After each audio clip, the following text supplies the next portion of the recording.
We're back with another edition of the Smart Driving Cars podcast. Thanks for joining us, and we'll make it worth your time. Promise we'll try. This edition is sponsored by the Smart ETF's Smart Transportation and Technology ETF, symbol MOTO. For more information, head to motoetf.com. I'm Fred Fishkin, along with the Faculty Chair of Autonomous Vehicle Engineering at Princeton University, Alain Kornhauser. Hi again, Alan. Hey, good morning, Fred. And happy almost Thanksgiving. Almost, usually when it comes to Thanksgiving, life changes a little bit.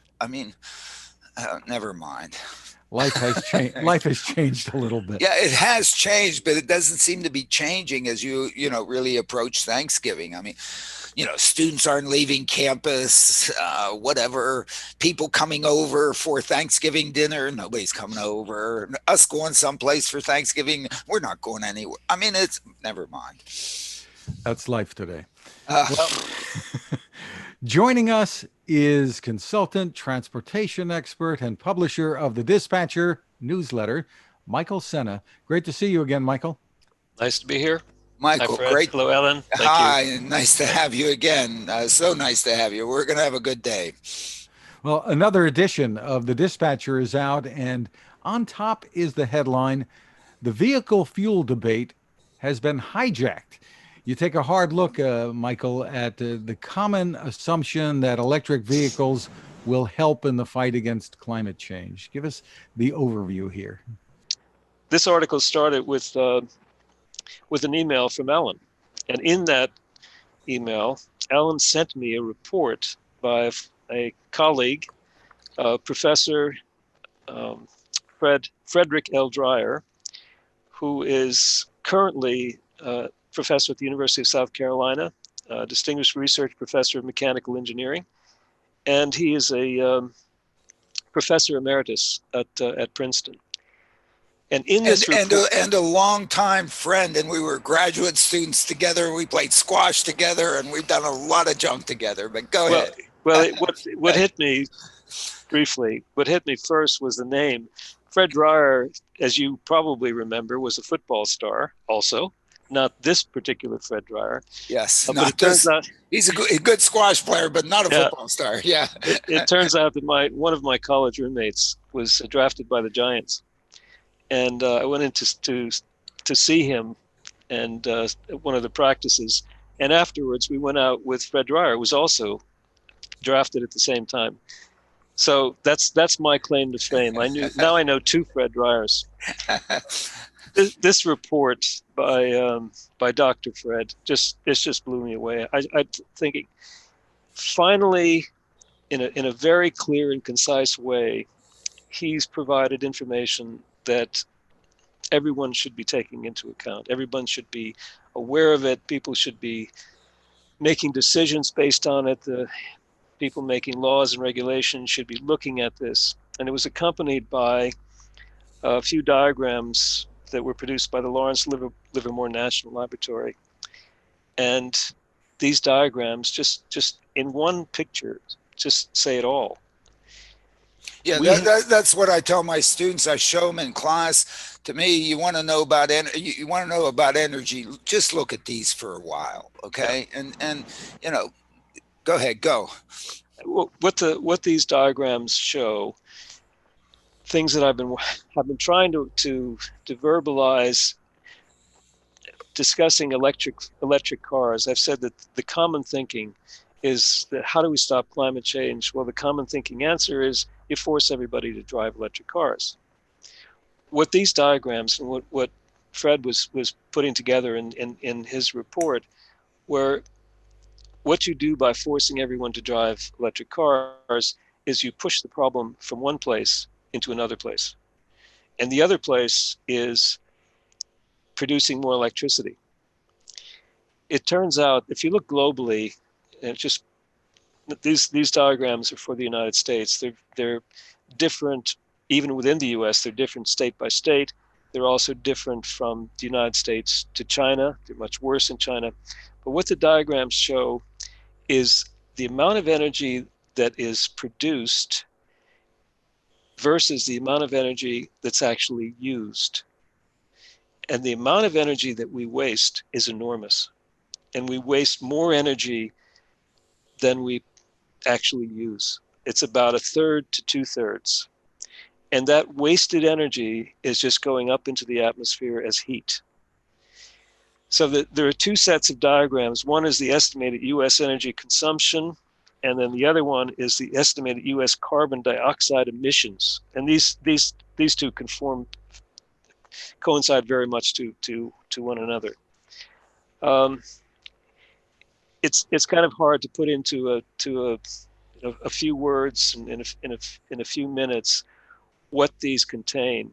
I would like everyone to read the article, but primarily absolutely read the article. Absolutely, be able to look at these diagrams and to take it in and say, look, guys, if we could only solve these problems, we would go a long, long way to solving the problems of climate change and global warming. But as long as we continue to believe that doing something is better than doing the right thing, we're gonna continue to have the problems that we have right now. We're not going anywhere with reducing emissions. I mean, if anything we've learned from the pandemic is that in order to be able to reduce emissions to where they need to be, you've got to stop doing everything. You've got to stop driving. You've got to stop taking airplanes. You've got to stop producing steel. You've got to stop heating your buildings. I can't go to grandma's house over Thanksgiving. You can't go to grandma's house, right? Thanksgiving. And we're not going to do that. People are not. I mean, we're having a hard enough time keeping ourselves away from being human, being human and doing things that humans need to do. But what Fred has done here in this article, then he goes on to say, well, here's how we can do it. We're wasting an enormous amount of energy producing electricity. Here's how we can do it better. There are ways that we can change the systems so that instead of producing more heat, we're producing energy. More energy, less heat, fewer carbon emissions, lower global warming. And what are some of the ways that he points out? Yeah, but before that, okay. I think that needs to be repeated because that's sort of what I point out to the students with these charts, and the charts have evolved because when they were originally generated and produced, they only showed the production and consumption of energy. Yep. Now, past few years, they put them out that they show the amount of energy that's basically just dissipated in heat, the efficiency of the various processes come out in that. And I just tell my students, oh my goodness, I mean, you can go out and build a bunch of wind farms. It's going to produce a little bit more energy over here. Why don't you work on making the whole thing more efficient? Look at how much you can play. There's got to be play there. There should be as much, if not more, efforts in making the whole what we do more efficient. And sure, it's insulation in homes and things like that, and we've done some of those things. But as you're about to point out, Fred, of course, points out some things we can do more. So go ahead. Big time, yeah. What I've said is, as we've seen from the Lawrence Livermore diagram, electricity generation is the most wasteful use of energy. The reason is that today the combustion-based electric power industry uses what's called the Rankine cycle approach. The maximum thermal efficiency of a Rankine cycle steam turbine is only 42%, but the practical efficiency is closer to 30%. That's why we're producing electricity, we're generating electricity, but we're also 60% of what we're putting into it or more is going into useless, wasted heat. A combined cycle power plant uses both a gas and a steam turbine together to produce up to 50% more electricity. So he's not saying, like a lot of people are saying, just go out there and drive an electric car, we'll solve all the problems. What he's saying is change the way we're doing what we're doing.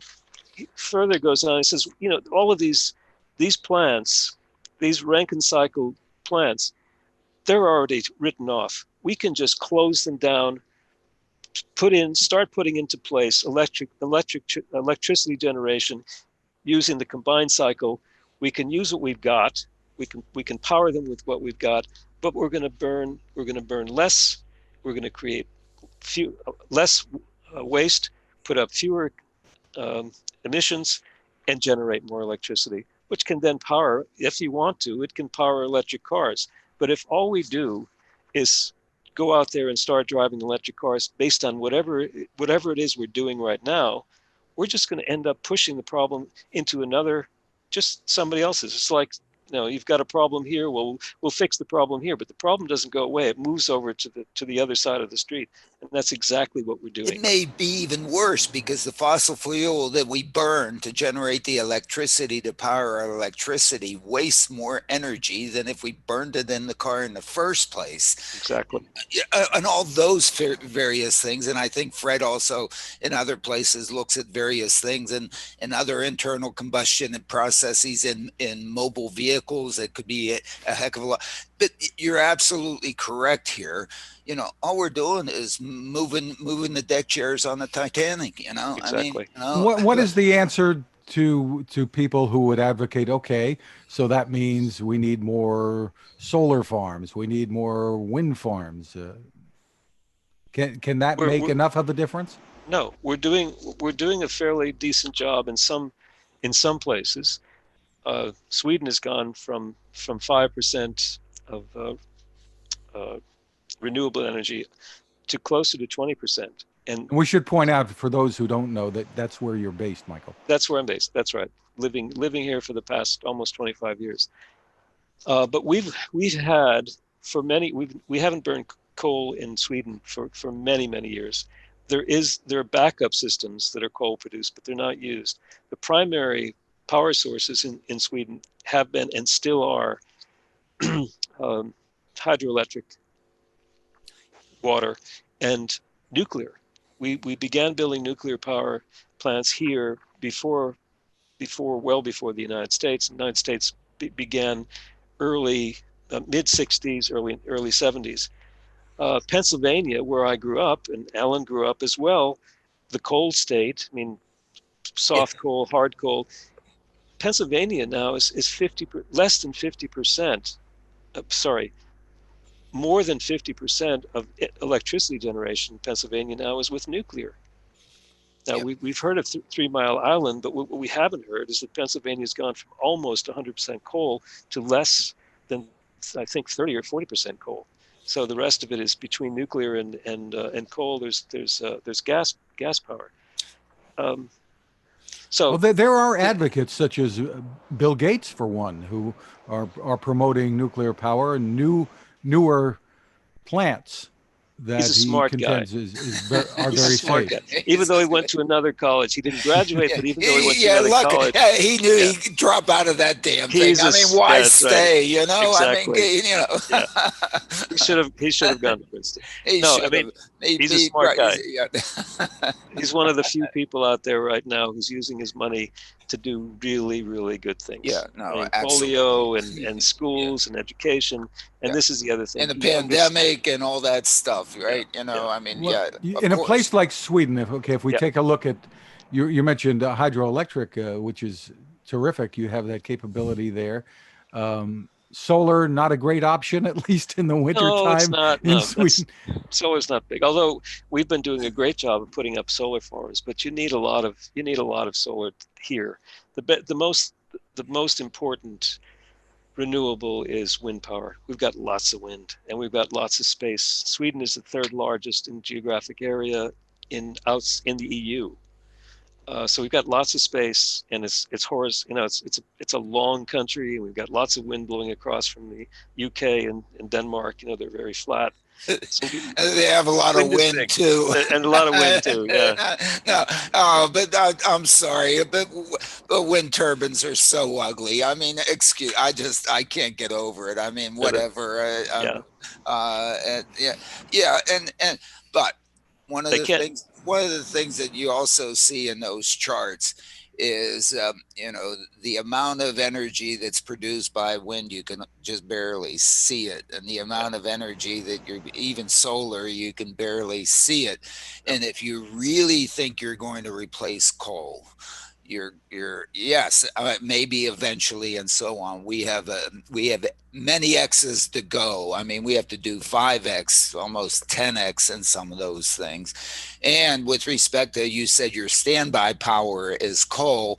If you all of a sudden need so much more electricity because you're not burning the fossil fuels in your car, you're now asking, hey, come over some wire somehow.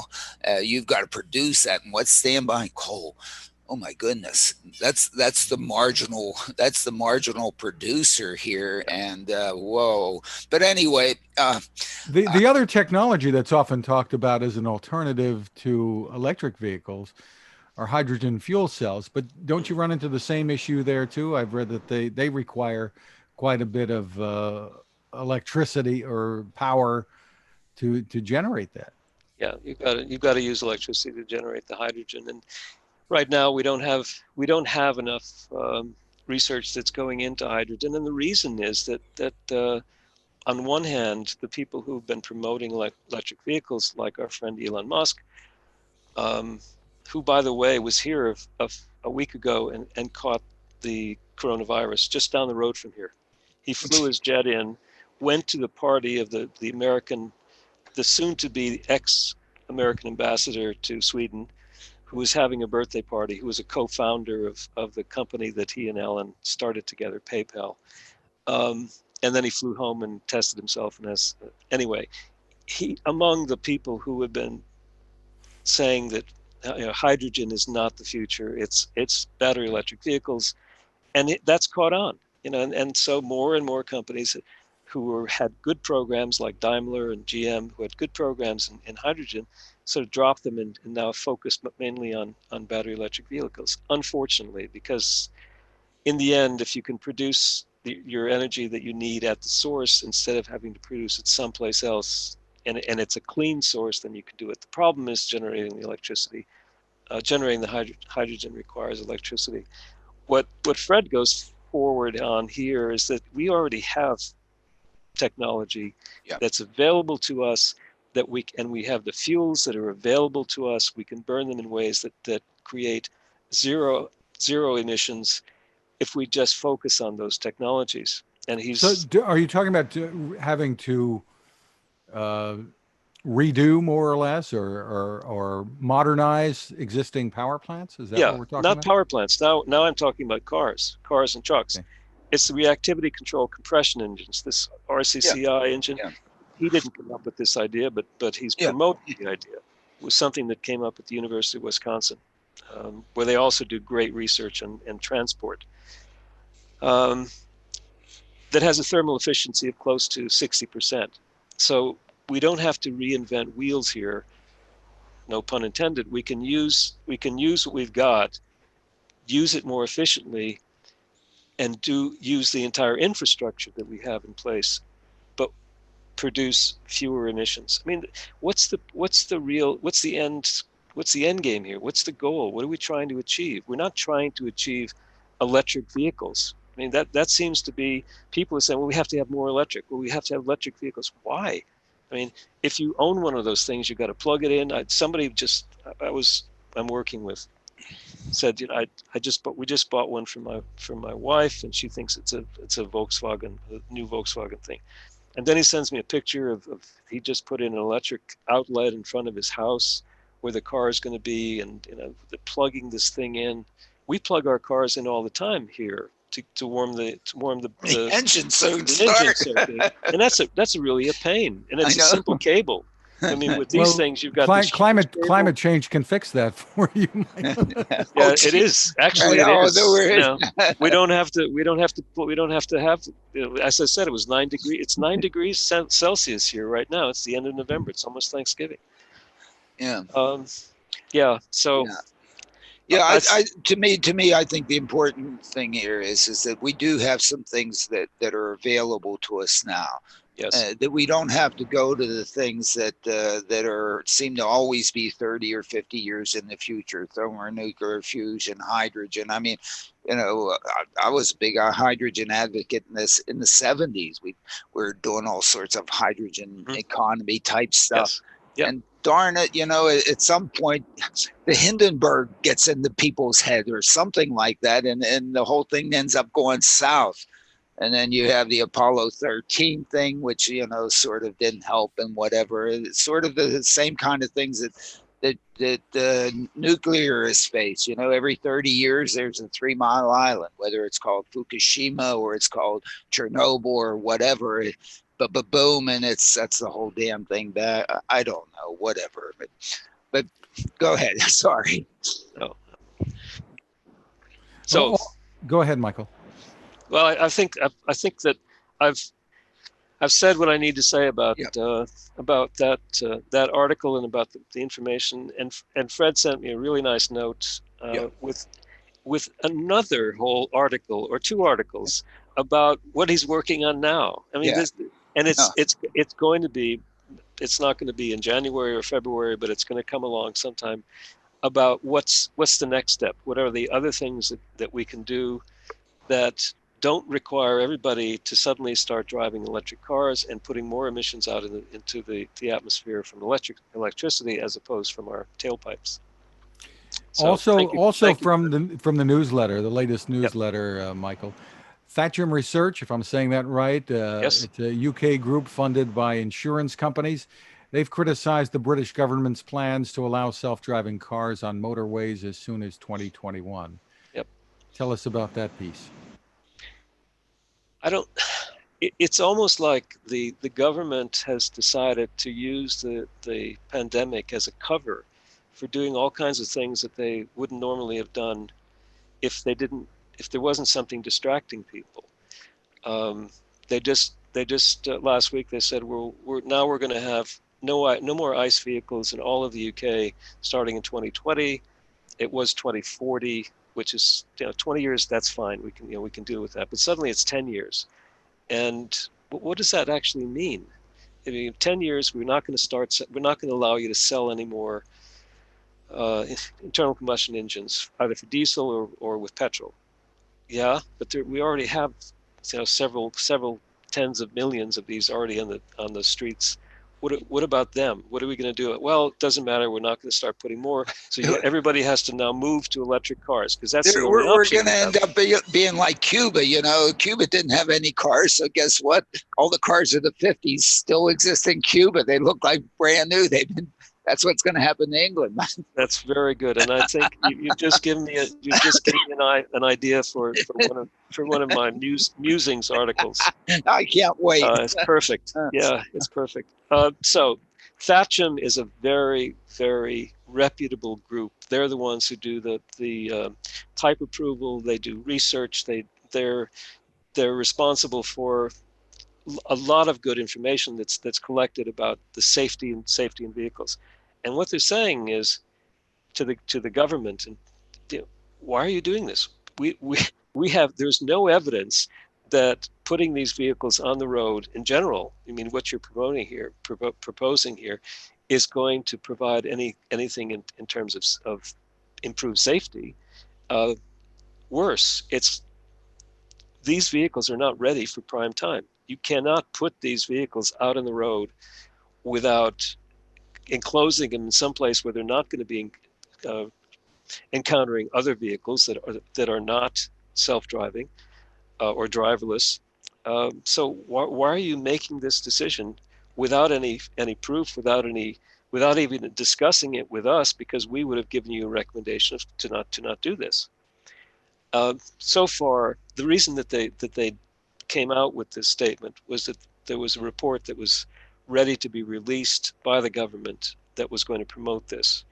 That when I said this consultation report, now they may back off. They may decide that Thatcham, you don't want to mess with Thatcham. Thatcham knows better in this case. Department for Transport is just putting this out there for maybe just because the government is saying you have to put this out there. And amongst all of the other things that the government is promoting, for whatever reason, maybe it's because they think people are distracted by Brexit, or that we can get these things through as long as other people are not looking, and then then we can come back and decide whether we're going to do it or not. So we'll see.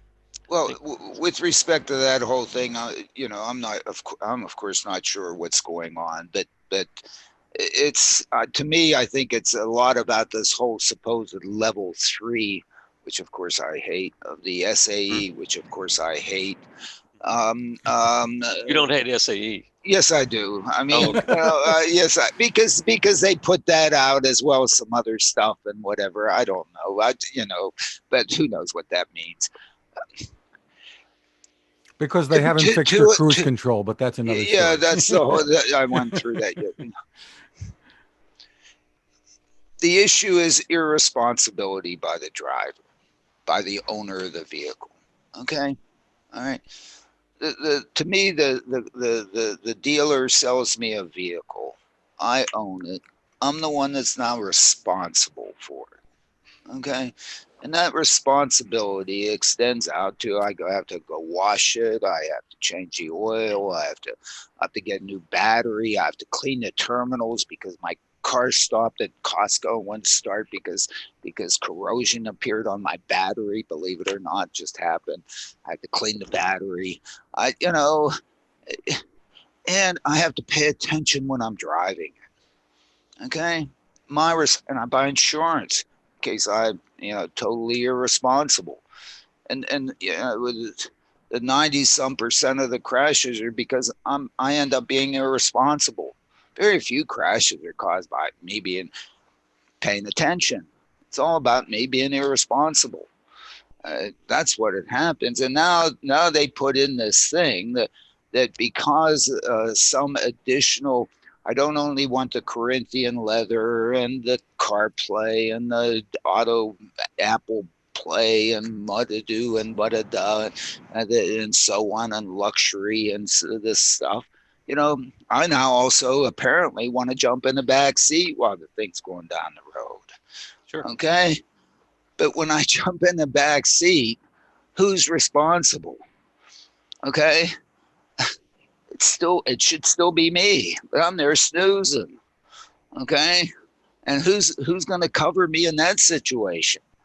Okay. And so I guess, I don't know what they're saying. Some insurance company is going to go out and cover me. I don't know. If I say to Mike Scrutato, hey, will Munich Re cover me? Will the Gecko cover me? Will Flo cover me? I don't think. I would hope. I don't know how much I'm going to have to pay those folks to cover me.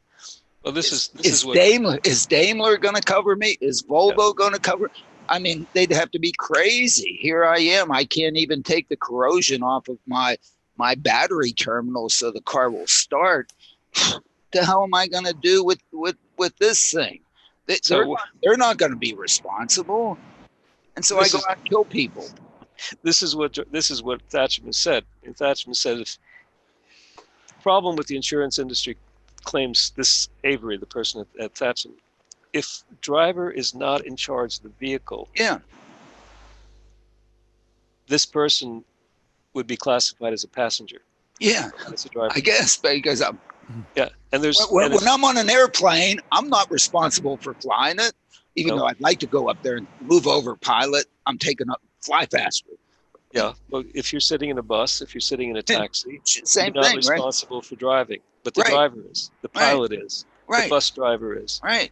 If you don't have a bus driver or a pilot or a car driver, then the claim for insurance has to extend to someone or something. And that is going to create enormous problems. And right now, we don't know. This thing's going to be responsible.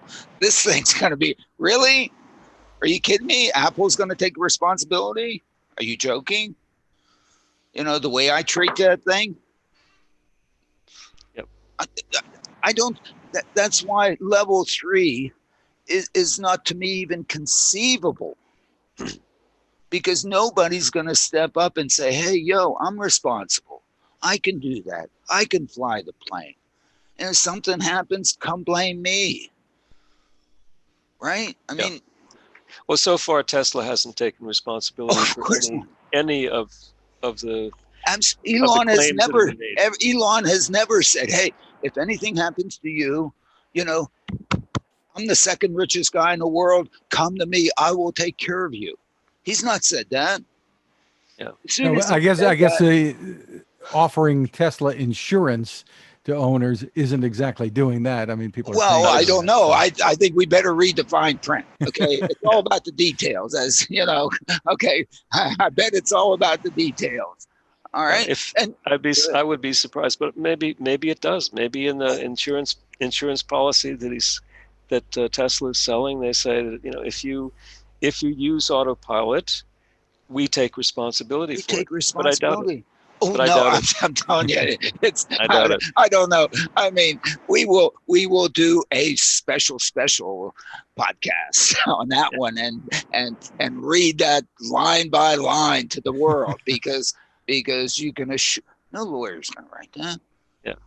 Okay, It's which gets us to the next piece. Okay, apparently Waymo has gotten the lawyers to actually say, in their operational design domain, that has to lead everything, Mhm. they're responsible. Mhm. Well, no one else is driving their vehicles. Right.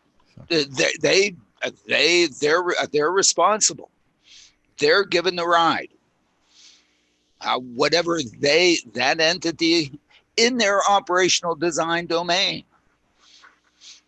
Yeah.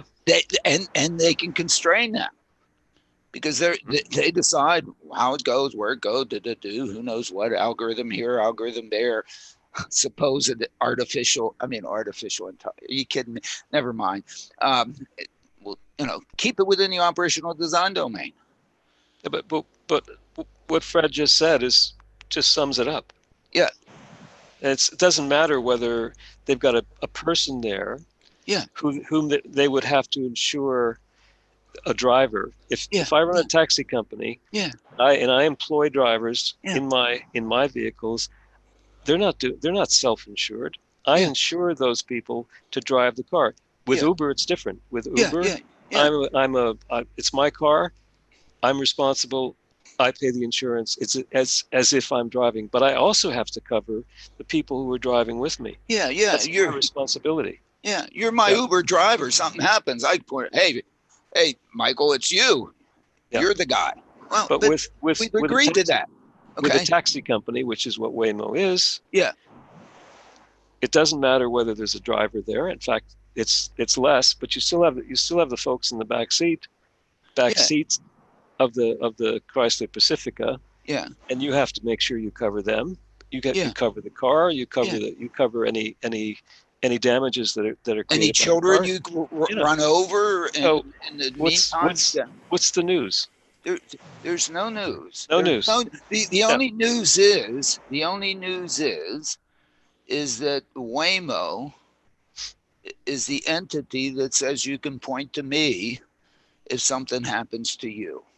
That's always been the case, because they've owned the cars. Okay, yeah, I understand, but nobody else in the world's done that. Nobody. Wait a minute. Every taxi company does exactly what Waymo's doing. No, what they do is they put a human in between them. No, the human is an employee of the taxi company. The taxi company employs them. They insure the taxi driver. They insure the car, and they insure the folks who are driving in. Okay, I agree. It's a taxi company. Yeah, it is a taxi company, except there's no human in there. There's no human part of it. I'm still. This is replaced. This is. I know you don't care, but even though it can have a nice, pretty picture just as good as me, it's still this thing. Doesn't make any difference. If the taxi company decides, the taxi company, Waymo could be doing, or any taxi company could be doing exactly what Waymo's doing. They're not insuring a driver because there's no driver there. Right.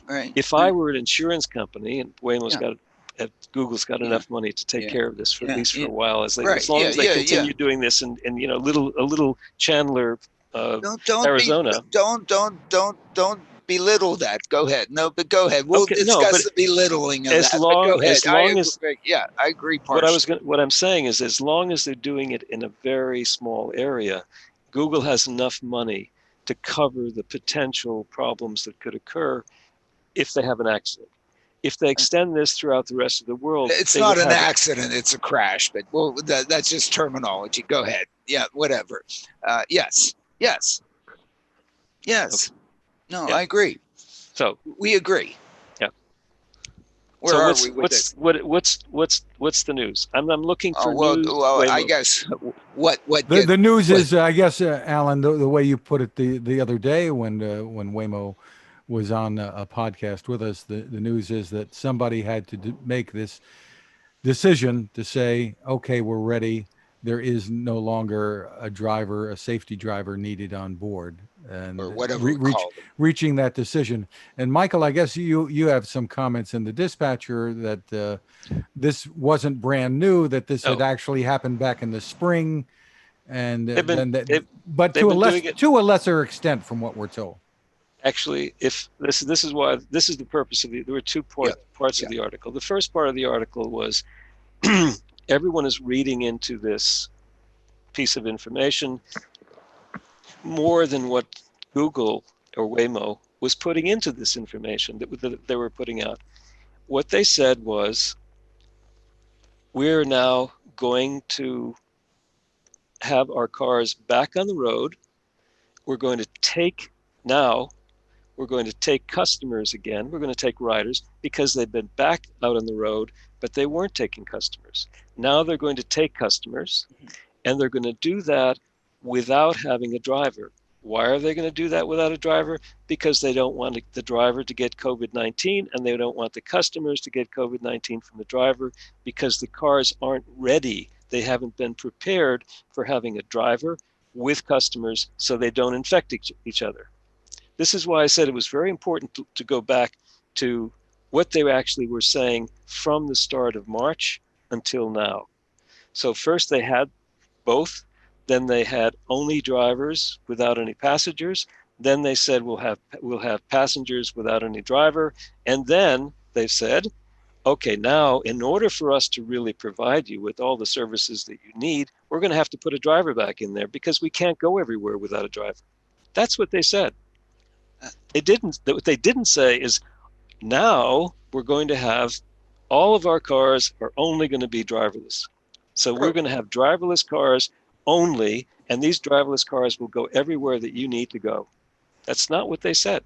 No, yeah, right. And they've never said, I don't think anybody, and no one should ever think that these things are ever going to take you wherever you want to go. Okay, that is a misnomer that comes from the madmen who have been selling cars to us, and the way that we've been buying cars, thinking that we can drive them up the Great Wall and down the ravine and through snow that's 400 feet deep.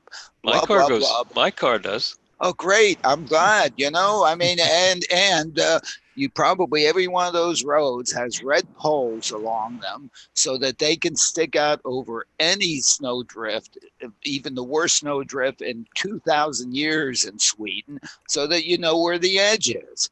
Okay, so the edge is marked so that the intelligent system, you in there, knows that there's not a ravine there. But anyway, but it is always, and it will always be, and this is what everybody has to keep in mind, that these systems will only operate within an operational design domain, period. And if you happen to be going within that domain, great. If you're not, too bad. If there's fog, forget about it. If there's heavy snow, forget about it. Okay, you shouldn't go anyway. Okay, this isn't to solve the fog problem. This isn't to solve the heavy snow problem. This isn't to solve the, holy hell, we should be staying home. Governor Murphy says, everybody in New Jersey, stay home, don't go anywhere because we have this storm of the whatever. Okay, that's not to solve this. Okay, it's to solve, holy hell, I just want to go to synagogue. Okay, damn it, take me. One that's within my operational design domain. I don't know. But anyway, we'll get back. Fred wants to jump in. We need to take walking. I should. I agree. I'm 100%. But the damn sinner, there are too few Jews. So, never mind. Move to We'll, Skokie. we'll be back, but first, this is a good time to remind you about our sponsor, the Smart ETF's Smart Transportation and Technology ETF, symbol MOTO. To get more info, please head to motoetf.com. On the website there, look for the white paper. It's called The Smart Transportation Revolution. It's under the tab Insights and News. They have great information there to help you make informed decisions about investing. ETFs, as you may know, can be a smart way to spread risk with investments and focus on a particular category of stocks. The site, once again, is motoetf.com. We are back with Michael Sena, publisher of The Dispatcher, having a lively discussion. I want to make sure all of our listeners, I agree 100% with what Mike has written in this article with respect to Waymo, irrespective of all the various things that I've said. And although you should read the last sentence in his article, he sort of, whatever. I like that one. You like that one? I like that. I wrote it for you. I know. Thank you. No, Why don't you tell us what the last sentence says, Michael, for our make listeners? people read it. Damn it! They should. Okay. They should read the whole thing. I think what you point out is really important to point out. Okay, is that the amount of extrapolation that we do from their announcement should be one should be very careful with that extrapolation. Yep. Okay. The key to me is operational design domain. However that's defined. That's both geographic, it's atmospheric, it's kinds of people, customers, the whole bit. I mean, that is really important. And what I've given Waymo credit for is within their operational design domain, they've been able to pull out a driver. You can go to the Netherlands, and there exists a bus that takes you around in wherever in the Netherlands. It's been doing it for maybe 15 years, 20 years. It's driverless. Okay, their operational design domain for that thing was, we have fences, we have a roadway, there is one road or two roads that we do cross and so on, but we've well defined that domain in which we can operate. If you look at the Paris Metro, okay, they've automated some metros. What's their operational design domains? I have some rails, I have some whatevers, I have some stations. It doesn't all of a sudden jump off and go up to the Eiffel Tower because somebody wants to go to the Eiffel Tower or something like that. I mean, it stays within its operational design domain. With this stuff, if we're going to pull a driver, to me, the only reason to pull the driver is to allow this thing to be affordable, okay? Because as long as we have a human in there, we have not changed the mobility system from what has existed for over 100 years. We've always had taxis. I mean, essentially always. I mean, I watched Downton Abbey, and in Downton Abbey, whatever year that happens to be in lovely England, and so on and so forth, they have, chauffeurs, it's like nice and whatever. We could always be chauffeured. All right. The problem is how the hell do you make sure that chauffeur earns a living wage?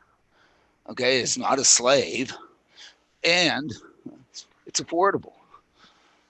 It's pretty tough. And we have something that we'll talk about briefly later about the General Services Administration in the United States now, giving a contract to Uber and Lyft to provide mobility to government workers. Great. I sure hope. Why don't you get into that, Alan? Yeah, why don't I get into that? I mean, I sure hope that Britain in that it's a 5-year contract. 5-year contract, great. And is the GSA going to make sure that those folks have health insurance, have the ability to take a vacation, get a living wage, ability to feed their families, and so on? Or is it just to take care of who's leading Uber and Lyft to make sure they can have a house out in the Hamptons? I mean, what the hell's going on here? And I can't imagine that U.S. labor unions aren't going to say what? Are you joking? The government is supporting a gig economy that right now is focused on on basically denigrating and enslaving the worker. I mean, come on. At least Apple decided to change its 30% that it gives the key gig workers in the world, those that write code in their parents' basement, instead of taking 30%, taking only 15% to allow them to make more on the apps that nobody pays for. Never mind. Mm-hmm. Yeah, I agree. Talk to me. I mean, talk to me here. This is an $810 million contract, so it's pretty significant. Well, I guess, 810 million when you're worth supposedly, 120 billion, I guess. Good luck. Oh, but the stock market, man, I love the stock market. Yeah. But I don't own Tesla. Damn it, I missed it again. Well, Elon, that's another story we're going to talk about. Elon Musk does own a few shares of Tesla, and he's now the world's second richest man, passing Bill Gates this week. We don't know if that's going to stay that high, but the stock has been soaring again. Yeah, and I think the SEC slapped his hand for saying, "Oh, it's worth $402 a share before split." It was before the split. And I don't know what it would be worth if without the split it'd be over 2,500 or whatever. Yeah, well, we know what it is. I mean, geez, I want to buy some at $402. Elon, you promised it to me for 402. Whatever, never mind. That's Yeah. But we want to get back to Michael's dispatcher. The last thing, okay? Am I for Mars or Venus? This funny thing, I haven't gotten any comments from anyone on that musings. But you're going to get them from my students, I'm sure. Okay. Well, tell us a bit about it. Go ahead, go. Well, it's the article was, I don't know exactly how the idea came to me, but as I began thinking about who's riding in these cars. It came from the research that I was doing on Waymo, and that is a very important question. Yeah. Okay. No, you raise an enormous. Go. Yeah. I mean, if you say, oh, is it rich kids and living in like I've got a good friend. He has two daughters. They're both living in the Boston area, and one of them goes fishing with us. So we have got 9 hours to travel up to our place where we go fishing. And one of the things we got talking about was how she gets to work from where she's living in the South End to Kendall Square, which is MIT. It's across the river. If you know Boston, you can to get from the South End, which still is not the best area to live in, but it's a place where you can afford to buy a condo. So when Uber came along, she would never get into a taxi. The Boston taxis, I would never get into a Boston taxi. So I don't want to make any go ahead. Go. Yes. statements here, but she decided that based on the time that she needed to get to work and the times that she was coming home, that her best option was to pay every day Uber to take her to and from work. And for her, this was the best way of commuting. I mean, walking to the closest T, taking the T across to Kendall Square with one or two changes in between, just wasn't appealing. But when Uber came along, and that's how she gets to work and back home again every single day.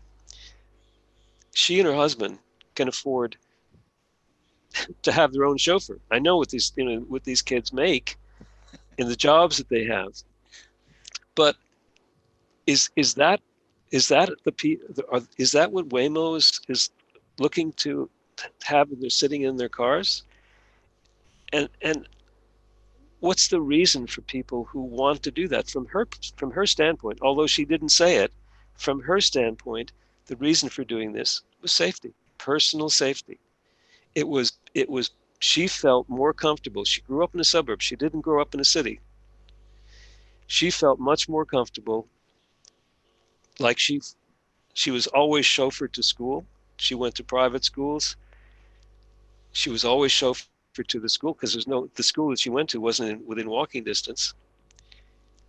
When she was in college, she was close to everything that she needed. When she finished college, she lived at home again. She was still chauffeured to where she needed. She needed to get to the train in order to get into Boston. Then she got married. She moved into Boston, and now she's being chauffeured again.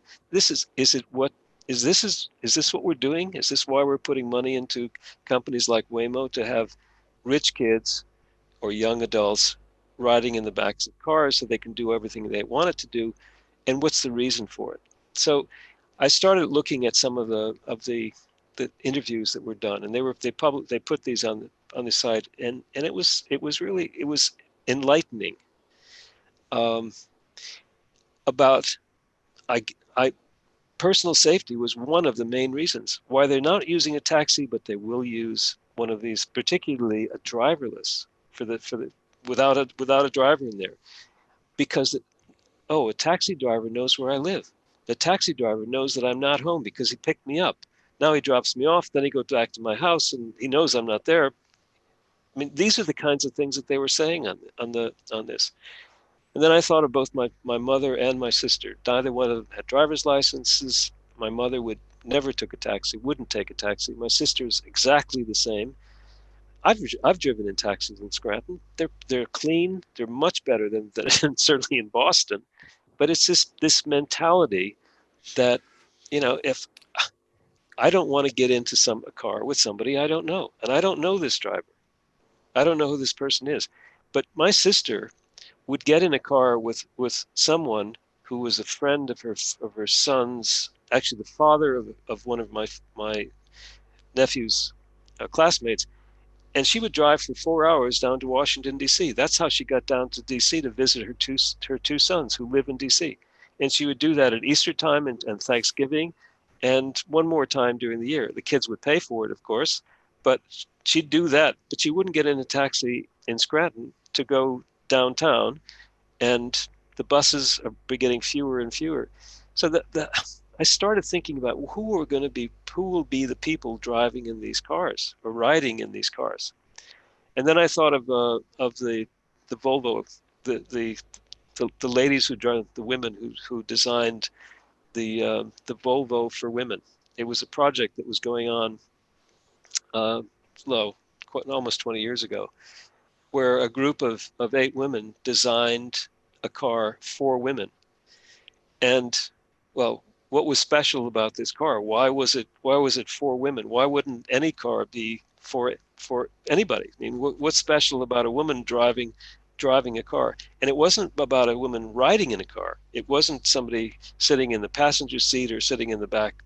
They designed this car specifically for women who were going to drive it.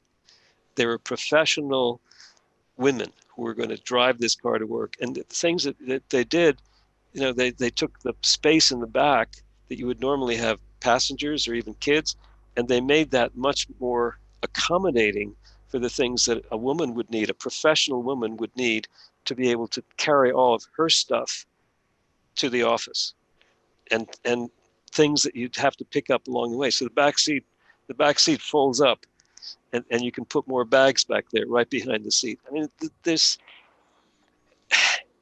and then I thought, well, are we attacking this problem? Are we designing the vehicles that people are going to be riding in specifically for being a rider, not a driver, but a rider? And how are we doing this? What is it we're doing? I haven't seen anything that to me says that 80% of them are going to be men. They're going to be small. They're going to be big. They're going to be, they want to get to the gym. They're going to be overweight, or all of them are going to be women.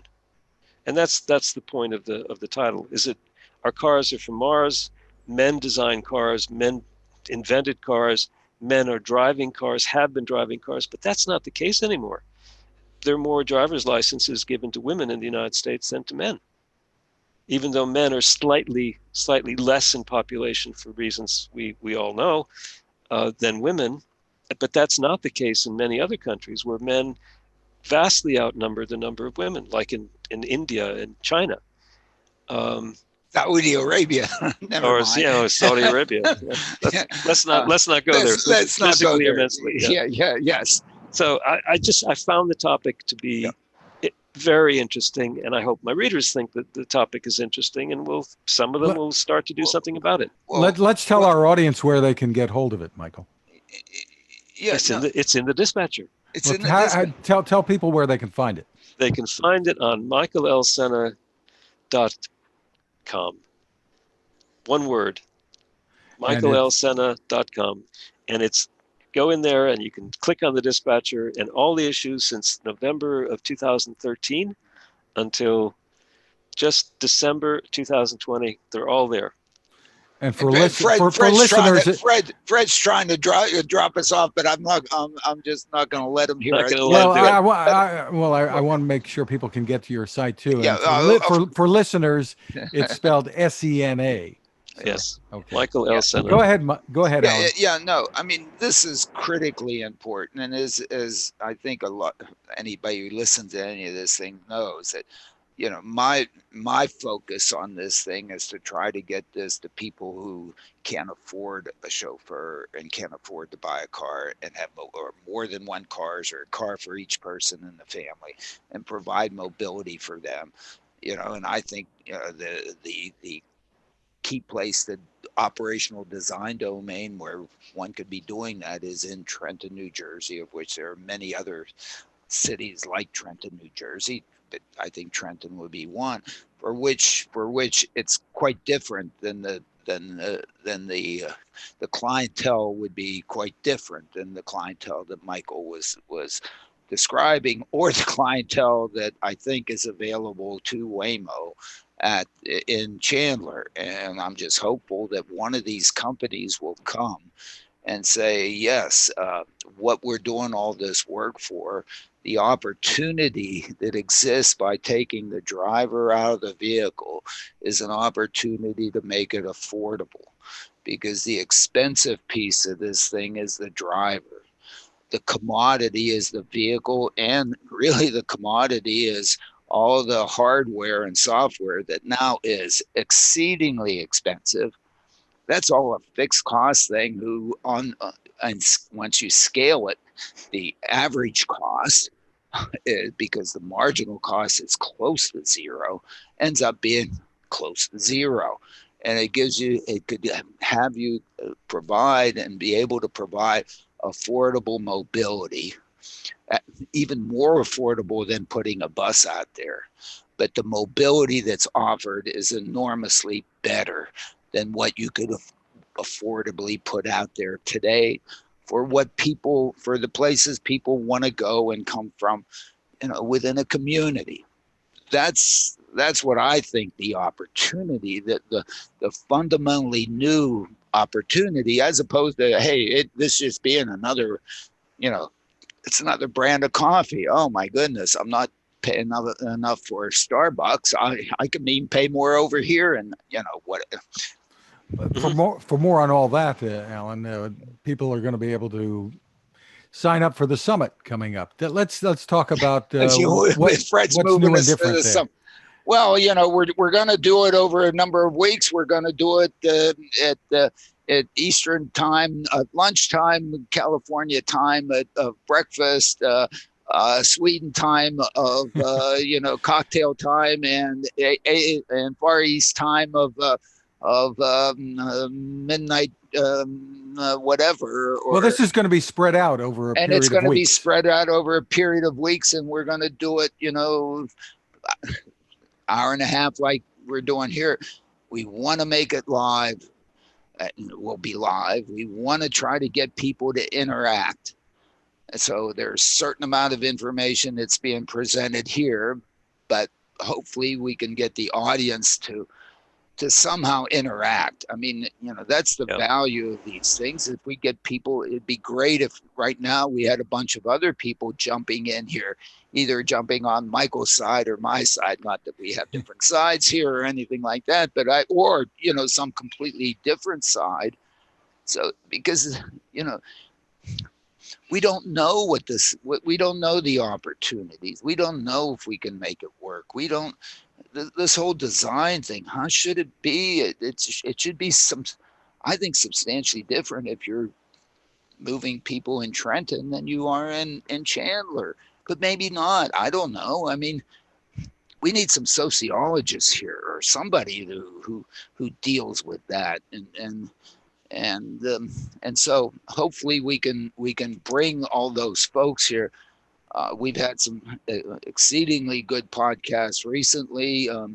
Not that we haven't had good podcasts in the past, but we hope that we can bring this up to even a higher level in the summit. And we're going to do it. We're going to start on whatever it is, December 10th or something, the Thursdays. We're going to try to do it Thursdays. We're going to do a couple in December and then pick it up again in January after the holidays and continue it on. Yeah.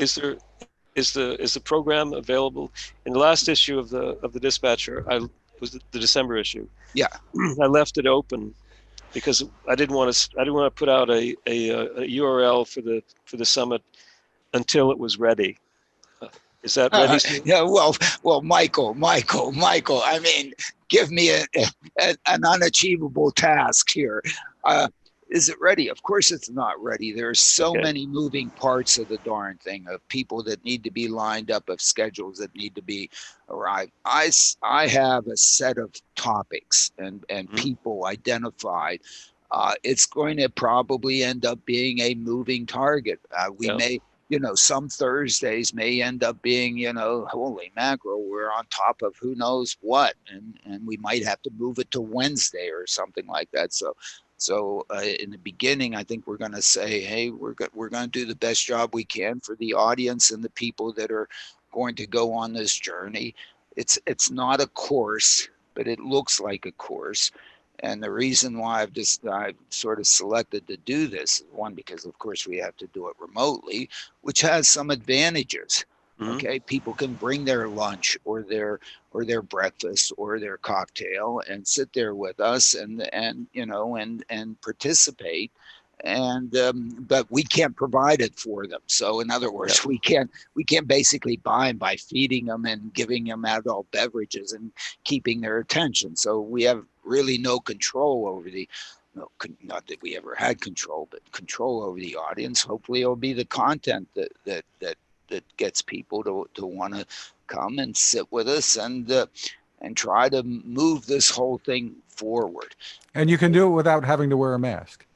And you can do it without, and you can do it without. But hey, I love to wear masks, and everybody should love to wear masks. Okay, I mean, I've learned to love to wear a mask because really, don't get me started. Out of 9 months of gathering data, we don't even know how this darn thing is transmitted, and we don't even want to go there, okay, because it's so ugly. But hopefully, look, the pandemic in 1918 or whatever only lasted 2 years. Maybe this one will only last 2 years, and then we'll forget about it, like we did the last one. Hopefully. But what I'd like to do is, when I send this podcast out to the readers of the Dispatcher, I'd like to say the first one, you can't miss this. You should not miss this. The first one will be on this date at this time.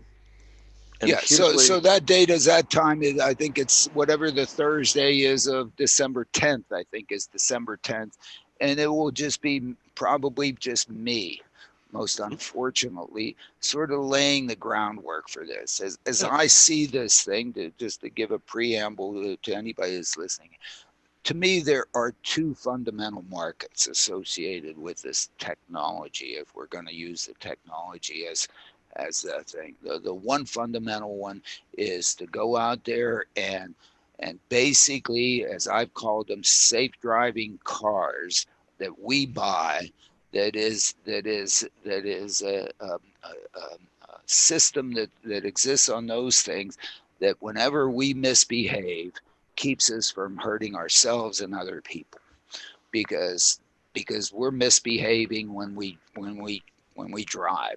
We are all excellent drivers when we don't misbehave. When we misbehave, we fall off the table. Okay? when we speed, when we drink, when we sleep, when we have road rage, when we whatever, bam, that's when the bad stuff happens. Okay, and the probability that you're going to do those things ends up putting you either as a goody two shoes over here as opposed to a complete a-hole over there, whatever. I mean, that's the fundamental thing here. And so and that's enormous value to society. The other one is if we can make it affordable, and probably the biggest piece of the affordability piece on the mobility side, on the driverless side, is that not only you're probably going to have to ride with somebody. You're not going to be able to get in there by yourself. You get into elevators with other people, at least some of you. Okay? Some of you may feel a little discomfort. Okay, so we're going to have to do the entourage to make you feel less discomfort. We're going to have to design it so you're not uncomfortable, but you're probably going to have to ride with somebody. Otherwise, the affordability opportunity just isn't there. Even if you pull the cost of the driver. But if you can do it for 2 people, you have to do it for 3. You divide by 3. And you don't have to do it by 50. And of course, the vaccines are coming to enable more of that. Well, I hope so. And even, I think people probably can get together with masks now. Probably people, maybe it does require a plexiglass screen between the seats. I don't know. Or something, or somebody's going to invent a little ray, that we don't even, I don't know. Great. I mean, there should be a bunch of startups out there, doing some stuff. Well, that's part of the design. That's part of the thing that Michael just pointed out to us. Yep. The fundamental design of the vehicle for mobility of small groups of people to allow each of them to do whatever rings their chime. I don't know. Maybe. Or we do want to tell people to go to smartdrivingcar.com to keep tabs on the schedule for the upcoming summit. Michael, last word. You go ahead. As usual, it's always enjoyable. I learn a lot just by sitting here and listening to both of you and talking with you and getting my ideas out there. And it's fun. Thank you very much for having me. It's always my pleasure. Well, thank you, Michael. It's great having you, and of course we've got to make this fun. I mean, of course it has to. It's enormously serious. Okay, we just put a little fun, on it to make it so that we can absorb it a little bit better. I think it's easier to absorb if there's a little bit of fun in it. The website again for Michael is michaelsena.com. You'll find the dispatcher there. Really encourage you to read it on a regular basis. Thank you to our sponsor, the Smart ETF's Smart Transportation and Technology ETF. The ticker symbol for the ETF is MOTO. You can find more info at motoetf.com. Again, you can find us at smartdrivingcar.com. Also on Anchor FM, Spotify, TuneIn, Apple, Google, Spreaker, SoundCloud, wherever you get your podcasts. Your smart speaker can play us too if you've got one of those. And you can find my tech reports at techstination.com. I'm Fred Fishkin along with Alain Kornhauser. Thank you for listening or watching. And please stay safe and have a great Thanksgiving. Thank you, everybody. Happy Thanksgiving.